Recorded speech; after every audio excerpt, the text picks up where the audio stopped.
That King and Helbram final fight, that looked absolutely sick. So it's been a while since I've talked about Taizai. I think the last time I ever talked about this manga was probably like chapter 67 actually, so I haven't talked about it for a good old like 7 chapters now. And a lot of stuff has happened throughout that time, like one, this Beast-ass series is now getting an anime that is freaking dope. I wish I talked about that, but yep, I missed out on that. Not to mention as well, we've seen a little bit more on Galder's power, and then also as well, one thing that I'd like to mention as well in this chapter is that the little special that they had showing King's sin, it really added to this chapter, especially with the ending of the fight, and I thought it was really emotional when we saw, King, what his sin was, and his relationship with Helbram being his best friend, and that humans trying to rip out their wings, like just the money, because they thought like, oh, it was folklore saying like, oh, we're gonna get like some extended lives if we had that, and it was really sad to see that he had to eliminate him from his memory. Not to mention as well, he had to do that with Diane. That was just really some emotional stuff. So if anyone gets a chance like that, I'd highly recommend that you read 73.5. That was a very emotional and very like interesting chapter of both King and Diane's lives. I thought that was a really emotional thing, and I think you guys should check out. Now let's talk about the actual chapter itself that is happening. Hopefully you guys have been keeping that like I have.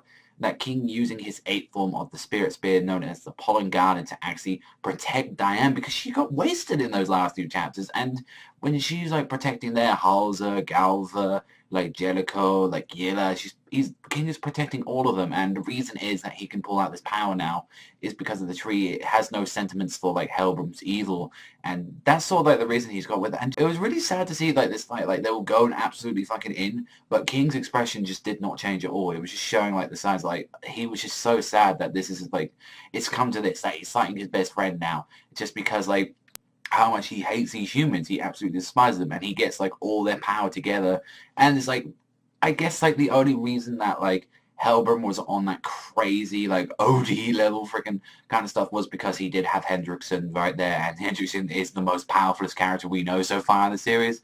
So when it came to this bit, like King was just absolutely just dominating for the most part, and just how he finished off that fight, he was just like, it's just nothing changes, and he just slashes him clear through in the fucking chest, and he was saying, oh, it's too late, the coffin and the princess and the final key has already been ready. And it's just like, when King is crying over his death of his best friend, and you see Diane's just there back up, which is like, Diane took a lot of shit. She took a hole in the chest, she took like about 3 of them, she took like mad freaking beatings, and yet she's just right back up on her feet. I was like, it's like, I'm a little bit iffy with that part, but still, I did really enjoy this chapter.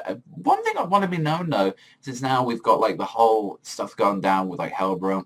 Now, whatever happened to the Hendrickson and Arthur fight? Like, is that still going on in the background? I don't remember, like, what's happening with that. Like, nothing's happened since, like, the last 7 chapters of that. And I was like, what's going on? I want to see more of what, like, King Arthur could do. He looked freaking beast when I first saw him, but at the moment, we still hadn't seen anything from this motherfucker. I'm like, what the fuck? I want to see freaking Arthur. He's a freaking beast. For all we got in this chapter, very solid stuff, very like, emotional. If I had to give like the little special chapter a little review, I didn't want to go fully into it like that, but if I gave the little special chapter that they had at King, that was like a 9. I thought that was a really solid special that they had, and actually I wish that was a chapter itself, like instead of like the current one we got. And the final to Helbram and King, I think that was a solid 8. That was like a fair 8. I really did enjoy it, but hopefully I want to get back into doing Taizai now. It's really been enjoyable from what I've been reading, and hopefully I can keep doing it, and especially as well with the anime now coming around. That gives me more inspiration to talk about Taizai. But yep,